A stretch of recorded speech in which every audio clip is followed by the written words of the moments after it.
बिस्मिल्लाहिर्रहमानिर्रहीम। आज की बात में हम बात करेंगे दुनिया के सबसे पहले मिलियनेयर यानी अरबपति आदमी की बात है। अमेरिकन शख्सियत है, नाम उनका जॉन डी रॉकफेलर है।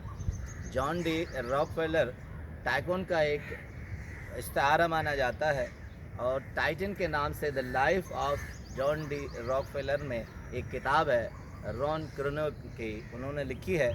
तो उन्होंने उसकी लाइफ पर थोड़ा तबसरा किया है, चाहूँगा कि आपसे शेयर करूँ। कहते हैं कि रॉकफेलर सिर्फ 25 साल की उम्र में उसे आइडिया आया कि ये जो तेल है उसे साफ़ किया जाए, एक इंडस्ट्री बनाई जाए जो उसे रिफ़ाइन करे।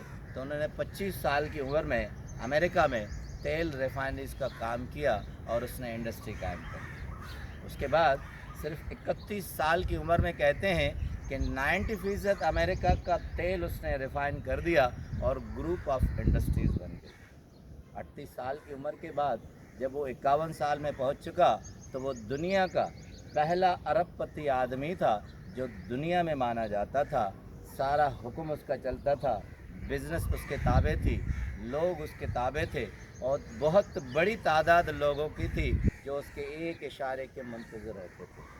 मगर लिखते हैं करनाओ, वो कहते हैं कि 53 साल की उम्र में जब वो पहुँचे, जहाँ बहुत सी ग्रुप ऑफ इंडस्ट्रीज़ और स्टैंडर्ड ऑयल कंपनी दुनिया में जिसका नाम था वो रॉकफेलर की थी, उसे एक बीमारी लाहक हो गई। 53 साल की उम्र में न वो खा सकता था न पी सकता था।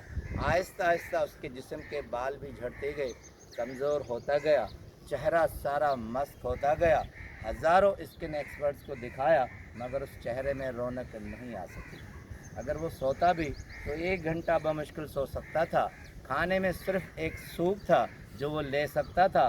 दुनिया जो उसके ताबे थी वो ख़रीदारी नहीं कर सकता था और उठकर खड़ा नहीं हो सकता था। अब ऐसी हालत हो गई, डॉक्टर्स ने देखा, मुआयना किया, उसने कहा अब रॉकफेलर सिर्फ 1 साल तक ज़िंदा रह सकता है, यानी 54 साल की उम्र में वो दुनिया से चला जाएगा। हम बेबस हैं, कुछ नहीं कर सकते।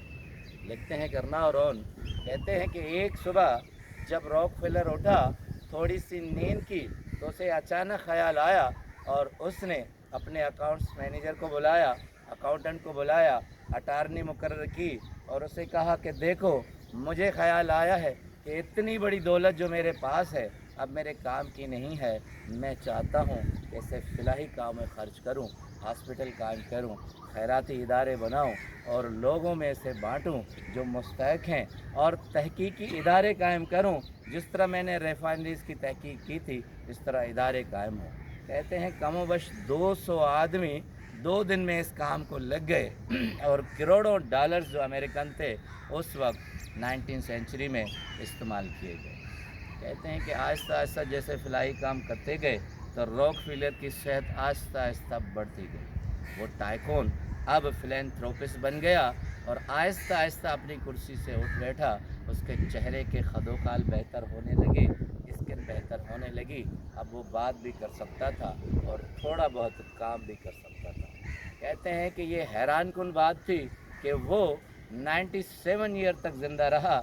1937 में वो दुनिया से चला गया और उसकी डायरी एक देखी गई जो उसमें लिखा था कि मैंने जब सुबह को उठा था महसूस किया कि ये सब कुछ मेरा नहीं है, ये सब कुछ उसका है जिसने मुझे पैदा किया है। मैं उसके लिए काम करूँगा तो वो मेरे लिए काम करेगा। उसके बाद डायरी का दूसरा वर्क था जो वो जब खुशहाल हो गया था, सेहतमंद हो गया था, तो उसने लिखा था मैंने जिसको दिया है उसने मुझे दिया है। यही मैंने फार्मूला सोचा है कि जब तक हम देते नहीं हैं तब तक हम लेते नहीं हैं। ये उसकी सेहत का राज था। 53 साल की उम्र में 54 साल तक ज़िंदा रहने वाला, दुनिया के बड़े डॉक्टरों ने उसे लाइलाज करार दिया। वो 97 ईयर्स तक ज़िंदा रहा सिर्फ इसलिए कि उसने फ़िला का काम किया, दूसरों के लिए काम किया, जिसके लिए काम किया उसने उसका काम किया। यही दुनिया का उसूल है। ये सब कुछ हमारा नहीं है, जिसका है उसके नाम पर जाएगा तो वो हमें नाम देगा, सेहत भी देगा, दुनिया भी देगा, ज़िंदगी भी देगा। आपका बहुत बहुत शुक्रिया।